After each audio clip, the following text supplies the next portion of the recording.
This is the Damn King 1, this is the Damn King 2, this is the Damn King 3. This is the Damn King 4 puppy.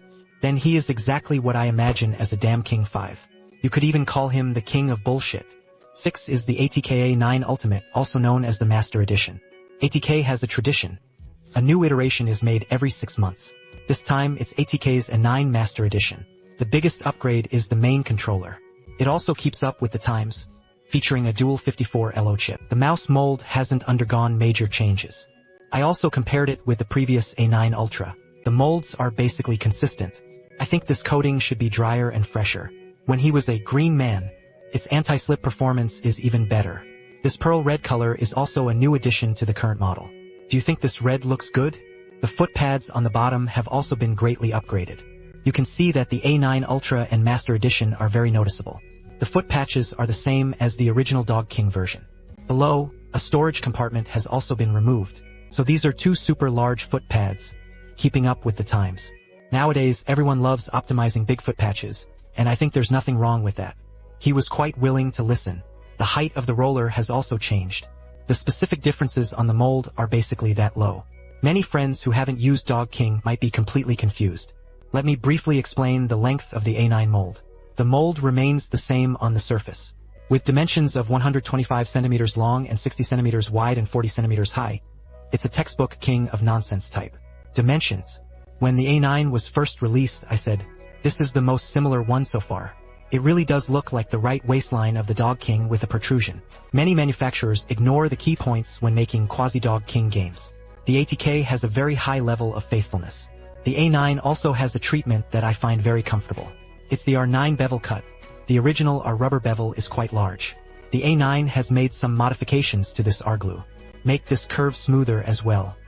If you like the ring finger predecessor that holds the R corner, I think the A9's comfort level is a bit better.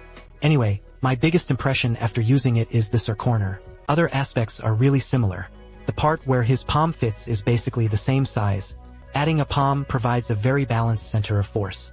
The 3 fingers on the side, whether placed in front or bent, there's nothing wrong with it. The button covers also have slight audio slots. So for me, the A9 is still the mouse that looks the most like the Dog Skin King. After talking so much about this mold, do I still need to recommend the audience? Probably not needed anymore. Forget it, I'll just give a simple recommendation.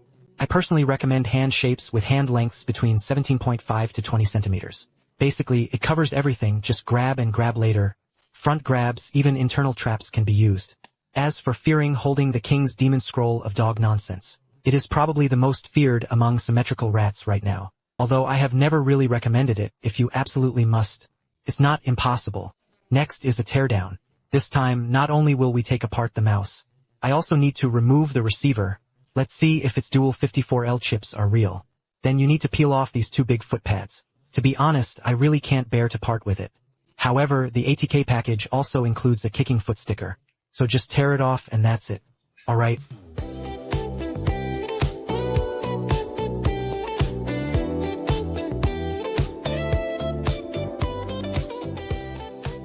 Alright, now we've opened it up, and let's first look at the battery. The battery is labeled as 800 milliamp hours, right? This battery is also a digital one. The battery capacity is indeed large, and seeing me honestly, I've taken apart so many mice and the battery quality is really impressive. The sensor is the 54L15 sensor used in the 3950 Ultra main controller. It's currently the main controller with the strongest battery life. When you pair them up, battery life is indeed very good. The microswitch used is quite good.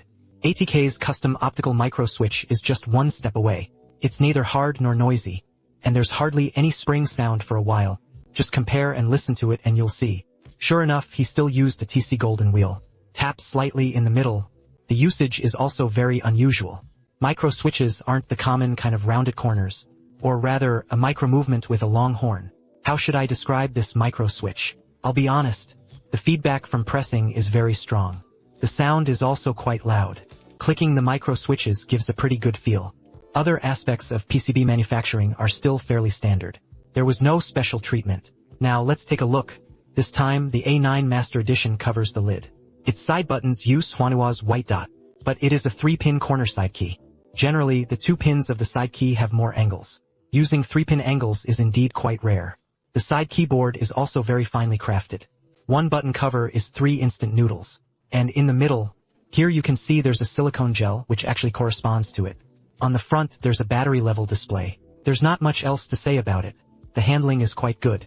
The foam in the middle is actually a micro click in the middle, so the middle tap micro switch is also quite comfortable to use. Now that we've taken it apart, let's take out the receiver with the mouse. This receiver is much harder to remove. I forgot the connecting key during the receiver removal part. Sorry, basically it's just a heat gun blowing on it. If you don't blow, this thing is very hard to tear off. Even if you peel it off, it's still hard to stick it back. Then unscrew 2 screws. After unscrewing 2 screws, it's actually quite troublesome. You still need something sharper like this. Break it off. Slowly break it out. So I advise you not to remove the receiver.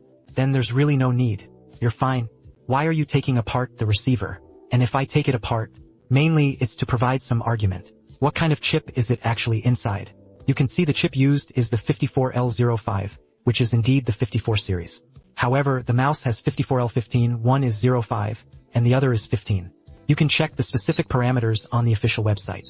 I asked Doubao to help me organize everything. The Lei Wu chip is very suitable for this receiver. The main gap, it's a multi-threaded processing capability. The new ATK driver is now live. A brand new UI layout.